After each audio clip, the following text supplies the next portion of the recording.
फूल फूल में क्या क्या होता है। अब तो जय हिंद भाइयों, मैं लेकर आया हूँ आप लोगों के लिए क्लास 12 यूपी बोर्ड का सबसे पहला चैप्टर जो बायोलॉजी का है, जिसका नाम है पुष्पी पादपों में लैंगिक जनन। जो पुष्प है, पुष्प जो है उसमें लैंगिक जनन होता है, वो कैसे होता है वही समझने वाले हैं। तो चलिए शुरू करते हैं बिना देरी किए हुए ये क्लास। तो सबसे पहले हम लोग समझते हैं कि पुष्प का परिचय समझते हैं। सबसे पहले ये समझना जरूरी है। तो पुष्प से परिचित होने के लिए, पुष्प जैसे पौधा जो है मानव जाति के लिए वरदान है। पौधा ही है जो हमें ऑक्सीजन देता है, पौधा ही है जो हमें भोजन देता है, औषधि देता है, ये सब सारी चीजें देता है। तो वही मैंने यहाँ पर लिखा है कि पौधे मानव जाति के लिए वरदान है। क्या मैंने लिखा है? पौधे मानव जाति के लिए वरदान है। और यहाँ पर मैंने लिखा है ये फल, भोजन, औषधि, रेशे प्रदान करते हैं। क्या क्या प्रदान करते हैं? हमें फल देते हैं, भोजन देते हैं, औषधियाँ देते हैं, इससे दवाएं, जिसको हम दवा बोल सकते हैं, रेशे प्रदान करते हैं, जिससे शर्ट कपड़े बनते हैं, वो प्रदान करते हैं हमें, मतलब रेशे प्रदान करते हैं जिससे कपड़े बनते हैं। और है जो और इनमें जनन जो होता है, जैसे मान लीजिए कि अगर घर बन गया है तो घर तो बन गया है भाई, अब घर तो बन गया है, अब उसका तो जनन नहीं करवा सकते हैं। लेकिन मानव जाति हुई या अन्य कोई भी जाति होगा, वो अपना वंश आगे बढ़ाना चाहेगा ना। तो पौधे में जनन दो प्रकार से होते हैं। सबसे पहले पौधे में जनन होता है अलैंगिक जनन। पौधे में सबसे पहला जनन होता है अलैंगिक जनन और दूसरा होता है लैंगिक जनन। तो हम अलैंगिक जनन नहीं पढ़ने वाले हैं, लैंगिक जनन पढ़ने वाले हैं। तो थोड़ा सा मैं बता देना चाहूंगा अलैंगिक जनन के बारे में। तो अलैंगिक जनन क्या होता है समझ लेते हैं। अलैंगिक जनन में पत्ती, जड़ और तना वनस्पति भाग लेते हैं। जो अलैंगिक जनन होता है उसमें पत्ती रहेगा, जड़ रहेगा, तना रहेगा, जो वैसे वनस्पतियां भाग लेते हैं, वैसे पौधे भाग लेते हैं अलैंगिक जनन में। अब उनके नाम तो मुझे उतना याद नहीं आ रहा है, लेकिन बस ओवरव्यू समझ लीजिए कि अलैंगिक जनन में तना, जड़, पत्ती जैसे वनस्पतियां भाग लेते हैं। ठीक, अब लैंगिक जनन की बात हो रही है। तो लैंगिक जनन फूल वाले अंग में होती है। ये बात यहाँ पर समझ लीजिए कि पुष्पी पादपों में लैंगिक जनन, वही समझ लीजिए कि पुष्प में होता है। पुष्प का अंग भाग लेता है लैंगिक जनन में।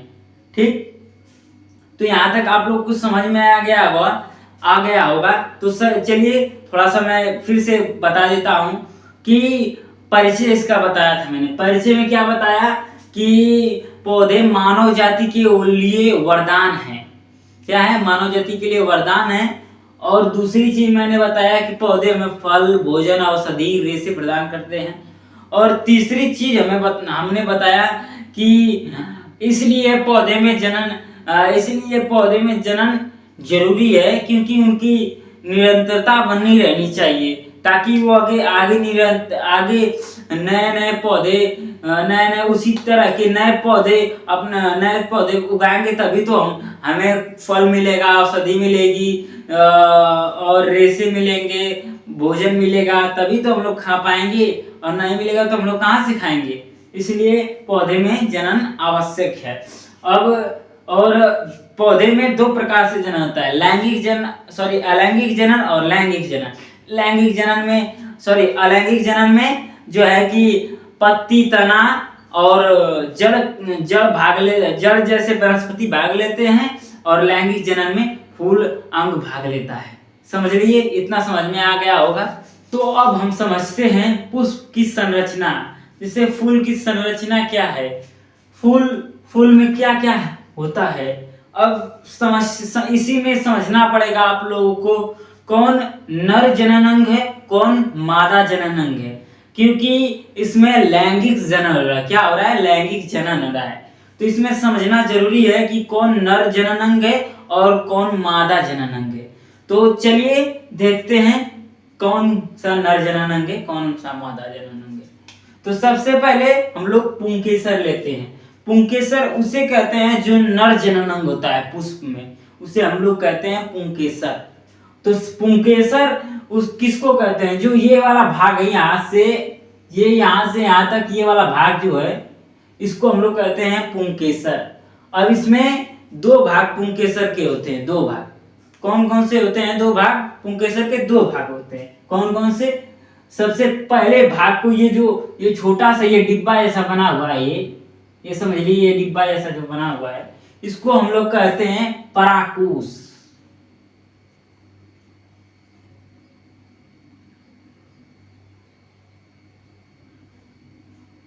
परागकोश, इसको कहते हैं हम लोग परागकोश।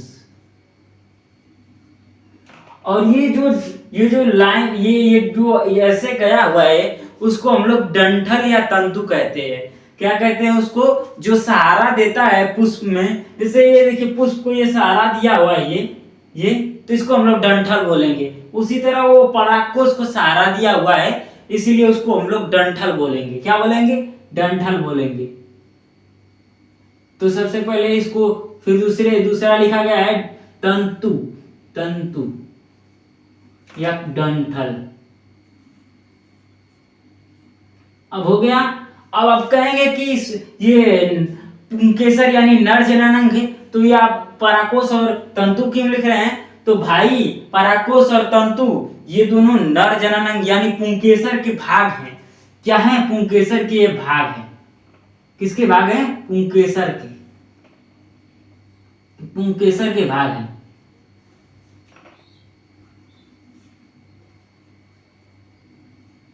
ये पुंकेसर यानी नर जननांग के भाग हैं, नर जननांग के भाग हैं। पुंकेसर यानी पुरुष यानी नर, समझ लीजिए, सीधी सीधी बात। और उसमें दो भाग पुंकेसर में होते हैं, परागकोश और तंतु यानी डंठल। समझ लीजिए, इतना समझ लेंगे आप लोग को पेपर में एकदम पेपर समझ लीजिए कि यूपी बोर्ड का एकदम फाड़ के आएंगे पूरा बायोलॉजी का, इतना मैं गारंटी के साथ कहता हूं। तो ये देख लीजिए, इतना हो गया नर जननांग।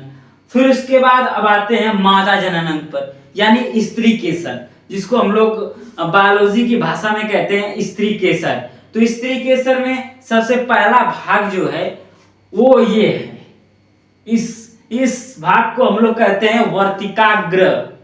वर्तिकाग्र मतलब यानी कि समझ लीजिए कि आप जैसे दरवाजा होता है, गेट खोला जाता है, तो मेन गेट को हम लोग कहते हैं दरवाजा, दुआरी, भोजपुरी में होता है दुआरी, दुआरी में अइबा जीबा। उसी तरह ये है, इसको बोलते हैं हम लोग वर्तिकाग्र। जो जो मादा जननांग यानी कि जो स्त्री केसर का पहला भाग जो है वो वर्तिकाग्र है। तो वर्तिकाग्र को हम लिखते हैं यहाँ पर वर्तिकाग्र। देखिए,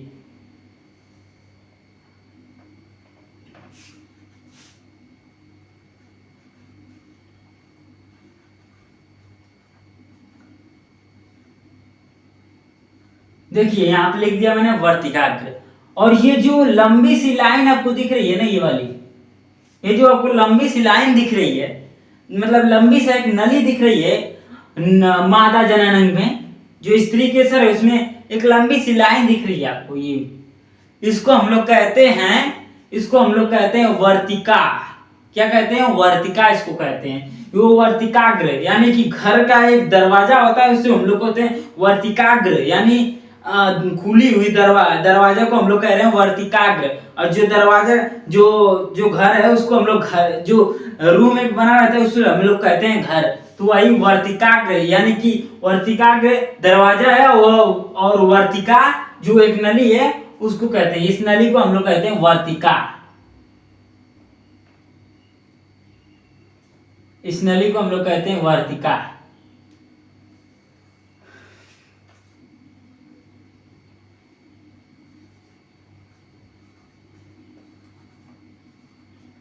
इस नली को हम लोग कहते हैं वर्तिका। क्या कहते हैं? वर्तिका। तो देख लिए कि ये नली है वर्तिकाग्र। वर्तिकाग्र और ये गोला जो है इसको हम लोग कहते हैं अंडाशय। अंडाशय। अब ये तीनों मिलके ही ये तीनों स्त्री केसर के भाग हैं। क्या है? ये तीनों स्त्री केसर के भाग हैं। ये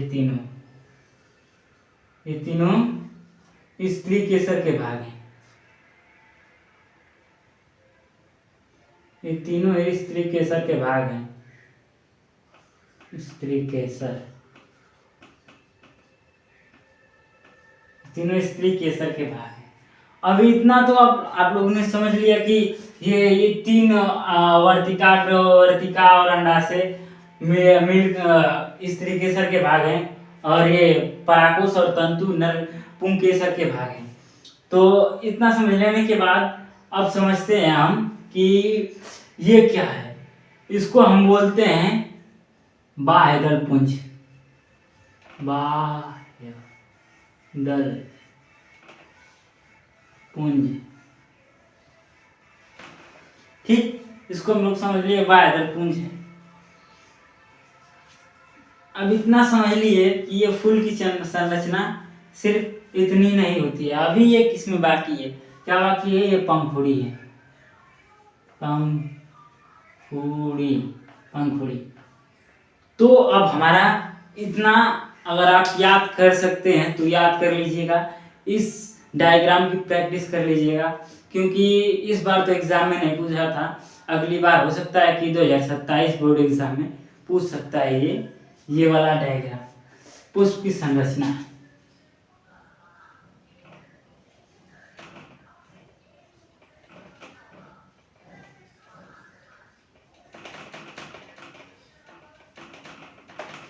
तो मिलते हैं अगले लेक्चर में। तब तक के लिए जय हिंद।